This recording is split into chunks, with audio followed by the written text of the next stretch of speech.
দেবদূত সেজে আসা সেই মেয়েটা ইন্দ্রাণী গাঙ্গুলির জীবন রক্ষা করেছে বিধায় এবার তার প্রশংসায় ভাসল ইন্দ্রাণী গাঙ্গুলি এবং বাড়িসুদ্ধ সমস্ত লোকেরা। এই সমস্ত কিছু দেখে এবার জ্বলে পুড়ে ছারখার হয়ে গেল কুসুম। হ্যাঁ বন্ধুরা, ভিডিওতে লাইক দিয়ে দেখতে থাকুন। যে মুহূর্তে কিনা অবশেষে দুলালের পতন ঘটে এবং যখন কিনা আয়ুষ বলতে থাকে যে সত্যি কুসুম তুমি ঠিক সময় মতন আমাকে এই এই দুলালের আসল সত্যটা দেখানোর চেষ্টা করেছিলে, ওর পর্দা ফাঁস করেছিলে, কিন্তু তার শর্তে আমি কেন যে এই দুলালের উপরে ভরসা করে তোমাকে অবিশ্বাস করতে গেলাম, এবং তার জন্যই আজকে আমার মা রীতিমতো ওর গানের টার্গেটে চলে এলো এবং এই হলো গিয়ে দেবলীনার পাঠানোর সেই নোংরা একটা এজেন্ট। সেটা আমি বেশ ভালো করে বুঝতে পারছি। ঠিক সেই মুহূর্তে যখন কিনা আয়ুষকে ইন্দ্রাণী গাঙ্গুলি বলতে থাকে যে আয়ুষ আর এক মুহূর্ত অপেক্ষা না করে এই দুলালকে যত শীঘ্রই সম্ভব পুলিশের হাতে ধরিয়ে দেওয়ার ব্যবস্থা করো। ঠিক সেই মুহূর্তে সিদ্ধার্থ যখন কিনা পুলিশকে কল করে মন্দিরে ডেকে আনে এবং পুলিশ যখন কিনা সেখানে এসে ঘটনাস্থল থেকে দুলালকে গ্রেফতার করে, ঠিক সেই মুহূর্তে দুলাল বলতে থাকে যে এই ইন্দ্রাণী গাঙ্গুলি, তুই কি মনে করেছিস আমাকে দেবলীনা ম্যাডামকে আমাদের সমস্ত লোকেদেরকে একে একে তোর জীবন থেকে সরিয়ে ফেললেই তুই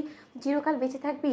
তুই চিরকাল বাঁচবি না রে ইন্দ্রাণী। তোকে শেষ করাটাই মূলত আমাদের লক্ষ্য। আমার মতন অনেক অজস্র দুলাল তৈরি আছে তোকে শেষ করে দেওয়ার জন্য, এবং তোকে শেষ না করা পর্যন্ত আমরা কোনো মতে শান্ত হয়ে বসবো না। সেই আমাদেরকে যতই তুই চার দেওয়ালের মধ্যে আটকে রাখার চেষ্টা করিস না কেন। ঠিক সেই মুহূর্তে যখন কিনা সেই ম্যাগাজিনে পেজে ওঠার সেই মেয়েটা যখন কিনা দুলালকে সপাটে ঠাটিয়ে এক চড় মেরে বলতে থাকে যে এরকম তোদের মতন সন্ত্রাসবাদী এবং তোদের মতন নোংরা প্রজাতির মানুষদের না একটাই জায়গা, সেটা হলো গিয়ে কারাগার, এবং তোদেরকে সেখানেই মানায়।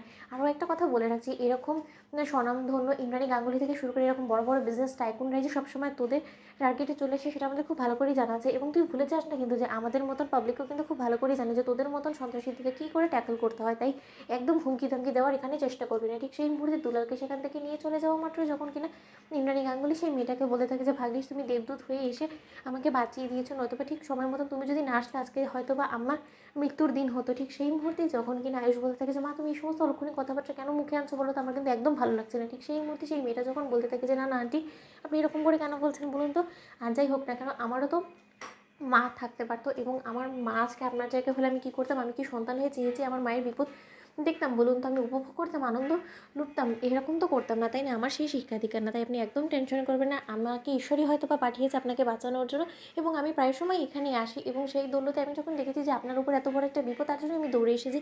ঠিক সেই মুহূর্তে যখন কিনা আয়ুষ বলতে থাকে যে আপনাকেও কোথাও একটা দেখেছি বলে আমার মনে হচ্ছে, ঠিক সেই মুহূর্তে ঈশান বলতে থাকে যে আরে ভাইদা, এনাকেই তো আমরা ম্যাগাজিনে দেখিয়েছিলাম, উনিও তো একটা বড় মাপের বিজনেস টাইকুন, এবং উনি ইকো ফ্রেন্ডলি স্কুল বানানোর যে আইডিয়াটা দিয়েছিল সেটা তো ওনারই আইডিয়া ছিল। আমি খুব একটা ভুল বলেছি বলে তো অন্তত আমার মনে হয় না। ঠিক সেই মুহূর্তে যখন কিনা ইন্দ্রাণী গাঙ্গুলি বলতে থাকে যে সত্যি তোমার বিজনেস আইডিয়াগুলো যেরকম দুর্দান্ত, ঠিক তেমনি তুমি মানুষ হিসেবে খুব বেশি ভালো, এবং সেটা তোমাকে দেখে এক ঝলকে যে কেউ বুঝে যেতে পারবে।